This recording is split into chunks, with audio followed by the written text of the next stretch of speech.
what's your PC Jack, and welcome to this week's news roundup. We finally have our first glimpse of RDNA 3, but has AMD delivered?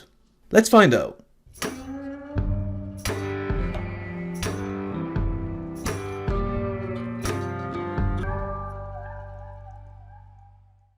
So, on Thursday 3rd of November, AMD went live with their RDNA 3 showcase and gave us a lot of juicy details on their upcoming next-gen GPUs. There seems to be a lot of excitement around this launch and also some concern for Nvidia.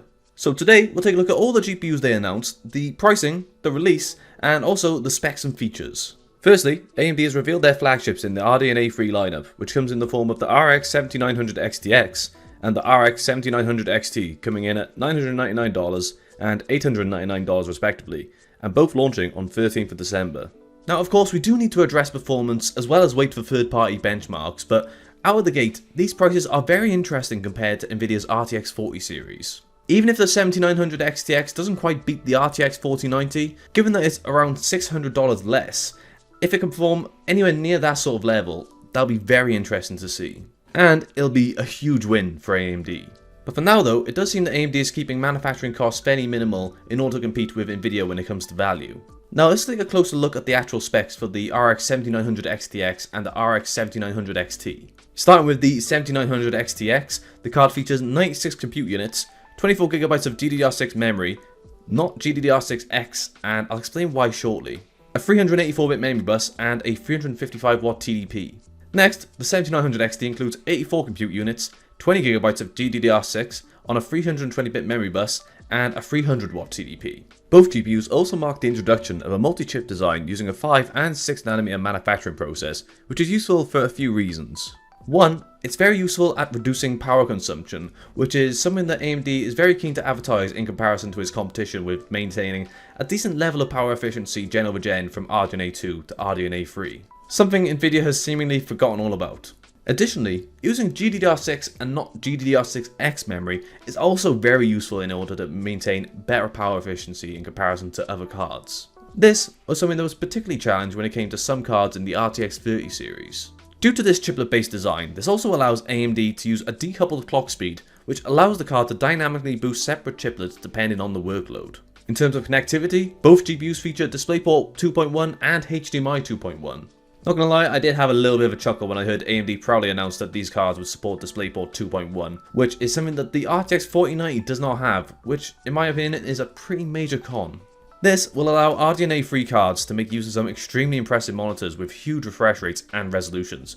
But admittedly, AMD did try and use 8K gaming as a key selling point of these cards. Now, don't we all remember what happened with the RTX 3090? Don't be that guy, AMD. AMD didn't even stop there though when it came to jabs at Nvidia. Not only do the cards feature DisplayPort 2.1, AMD proudly shown off their dual 8-pin design and cards that don't overshadow the case they're being installed in. They even said you don't need an adapter to install them. Just twisting the knife a little bit more, AMD. Lastly, they've shown off some interesting features that content creators and streamers will find extremely useful. Of course, AV1 will now be supported on RDNA 3, which is already becoming a key point of contention between AV1 and NVENC users, so it's exciting to see them implement this on next gen.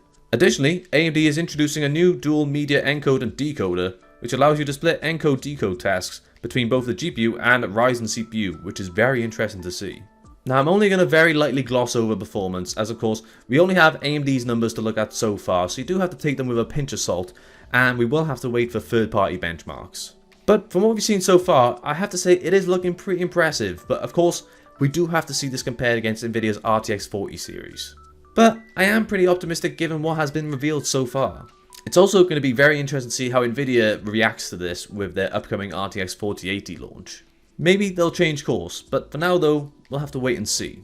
Overall though, I was very impressed with the showcase, but I was a little bit disappointed that they didn't focus much on the lower end segment of the market, as budget gamers have been having a bit of a difficult time with anything to tide them over on next gen. But fingers crossed, we won't have to wait much longer to find out more on the budget end of RDNA 3. Nvidia has been in the spotlight for a lot of the wrong reasons lately, and given the opportunity that AMD has had here, it seems like they've fully capitalized on it and tried to show RDNA 3 in the best possible light. And coming in with a really strong showcase for RDNA 3 is the best thing they could have done right now. Now, these prices may be a bit exciting, but we will have to hold our horses just slightly, as of course, AIBs will have a bit of a markup on these as expected, but hopefully they should be at a sort of reasonable rate compared to what we've seen over the last 2 years. But we'll have to wait until 13th of December to find out. With all this in mind though, it does seem that Nvidia does have a challenge to overcome, and if AMD can beat them when it comes to their value to performance, that is going to be the best possible outcome for everyone, including AMD and gamers. Which means we could be in for a very interesting next gen of GPUs. So that's it for this week's news roundup. Let us know your thoughts on the RDNA 3 series of GPUs down in the comments below. If you enjoyed this video, then please feel free to like and subscribe for more videos on the way soon. You can also follow me on Twitter and Instagram at PCJack94. If you'd like to talk more about myself and other like-minded hardware enthusiasts, then make sure to check out the PCJack Discord server.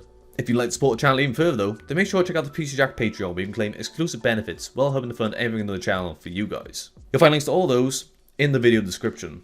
Thanks for watching, and I'll see you next time.